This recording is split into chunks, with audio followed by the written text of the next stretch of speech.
आगामी बिहार विधानसभा चुनाव को लेकर पटना में खूब गहमागहमी देखने को मिल रही है।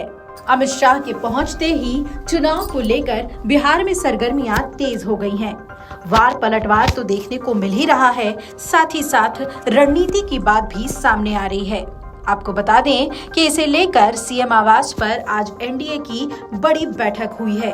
30 मिनट तक चली इस मीटिंग में सीएम नीतीश कुमार, अमित शाह, सम्राट चौधरी, विजय सिन्हा, चिराग पासवान, जीतन राम मांझी और उपेंद्र कुशवाहा समेत एनडीए के सभी प्रमुख नेता मौजूद रहे।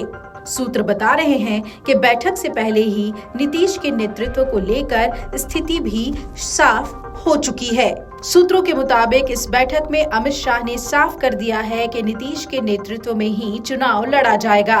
पीएम मोदी और नीतीश के नेतृत्व में एक बार फिर से एनडीए की सरकार बिहार में बनेगी। सूत्र ये भी बता रहे हैं कि इस बैठक में चुनावी रणनीति पर खूब मंथन किया गया और सीट शेयरिंग को लेकर भी चर्चा कर ली गई।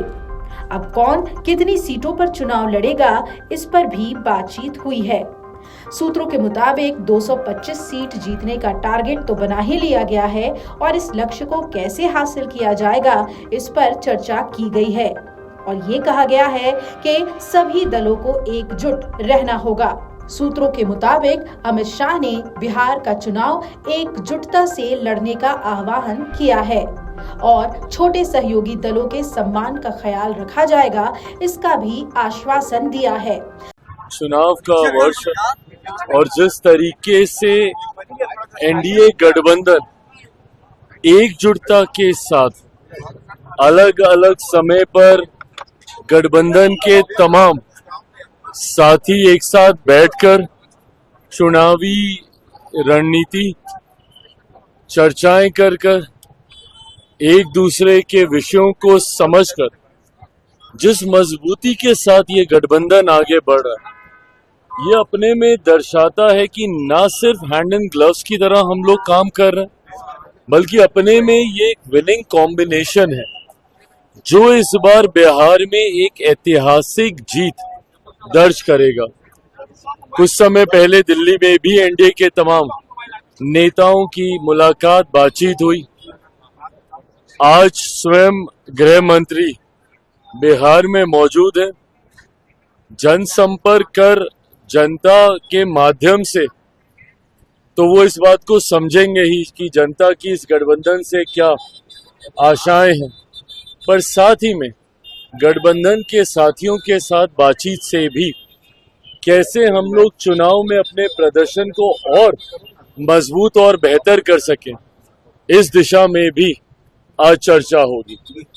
हकीकत है कि जहां एक तरफ हमारा गठबंधन मजबूती से आगे बढ़ रहा है, सबका साथ के साथ हम लोग आगे बढ़ रहे हैं, तो वहीं दूसरी तरफ विपक्ष में जिस तरीके से वर्चस्व की लड़ाई देखने को मिल रही है, जिस तरीके से महत्वाकांक्षाओं के लिए दो घटक दल आपस में एक दूसरे के सामने ही दिख रहे हैं, ना वो लोग चेहरा तय कर पा रहे हैं, ना वो लोग गठबंधन का स्वरूप तय कर पा रहे हैं। राजद कांग्रेस में जिस तरीके से दरारें देखने को मिल रही हैं, ये दर्शाता है कि एक तरफ बिखरा हुआ विपक्ष और दूसरी तरफ मजबूत एनडीए, एक ऐतिहासिक जीत की ओर हम लोग अग्रसर हो रहे हैं, इसमें कहीं कोई संदेह नहीं। दरअसल बिहार पहुंचते ही अमित शाह ने आगामी विधानसभा चुनाव का बिगुल फूंक दिया है। उन्होंने बैठकों और कार्यक्रमों की झड़ी लगा दी।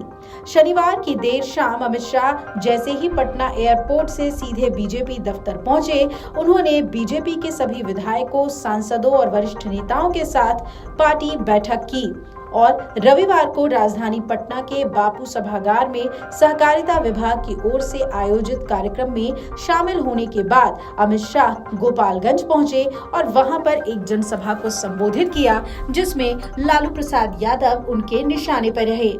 उसके बाद एनडीए नेताओं के साथ बैठक की। इससे पहले बीजेपी नेताओं के साथ बैठक में अमित शाह ने चुनाव जीतने की टिप्स पार्टी नेताओं को दिए हैं। सूत्र बता रहे हैं कि उन्होंने नेताओं को सुझाव दिया है और बैठक में कहा कि जंगल राज दोबारा नहीं आए, इसके लिए संकल्पित होकर बीजेपी काम करेगी।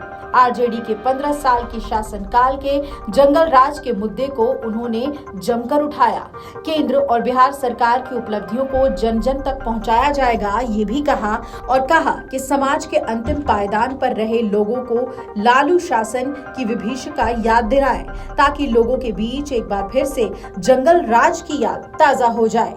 ये एनडीए गठबंधन के लिए आगामी विधानसभा चुनाव में काफी फायदेमंद साबित होगा। ये निर्देश शनिवार की देर शाम 2 दिन के दौरे पर बिहार पहुंचे केंद्रीय गृह मंत्री अमित शाह ने पार्टी के प्रदेश कार्यालय में बैठक को संबोधित करते हुए दिए। साथ ही उन्होंने ये भी कहा कि बिहार चुनाव 2025 के साथ कर्नाटक चुनाव 2026 के लिए भी बीजेपी की तैयारियां हैं। रविवार को गोपालगंज जाने से पहले ही उन्होंने शनिवार शाम पटना पहुंचने के बाद पहले बिहार बीजेपी के पदाधिकारियों के साथ 1.5 घंटे तक बात की और फिर कोर कमेटी से अलग बात की। गोपालगंज से लौटकर वो मुख्यमंत्री आवास में एनडीए के नेताओं से भी मुखातिब हुए और बिहार चुनाव में मिलकर एकजुटता के साथ चुनाव लड़ने की तैयारियों पर बातचीत की। आपको बता दें कि केंद्रीय गृह मंत्री अमित शाह शनिवार देर शाम 2 दिवसीय दौरे पर बिहार पहुंचे और उन्होंने पार्टी कार्यालय में बीजेपी सांसदों, विधायकों, एमएलसी सहित अन्य वरिष्ठ अधिकारियों के साथ बैठक की और रविवार की सुबह वो पटना के बापू सभागार में आयोजित कार्यक्रम में भाग लेकर सहकारिता आंदोलन से जुड़े करीब 7,000 लोगों को संबोधित करने पहुंचे। इस दौरान उन्होंने कई योजनाओं का शिलान्यास और उद्घाटन भी किया। अमित शाह ने इतना तो साफ कर दिया है कि एनडीए के सभी दल एकजुटता के साथ नीतीश कुमार के नेतृत्व में ही चुनाव लड़ेंगे।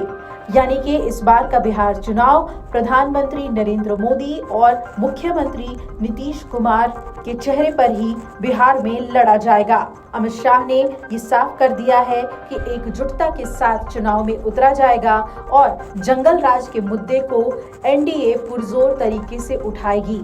और शायद यही वजह है कि उनके भाषण में भी लगातार लालू प्रसाद यादव निशाने पर रहे। अब देखना है कि एनडीए कितनी एकजुटता के साथ मिलकर चुनाव लड़ती है और सीट शेयरिंग पर बात आसानी से बन जाती है या फिर कुछ पेंच भी फंसता है। वीडियो डेस्क, अमर उजाला.com।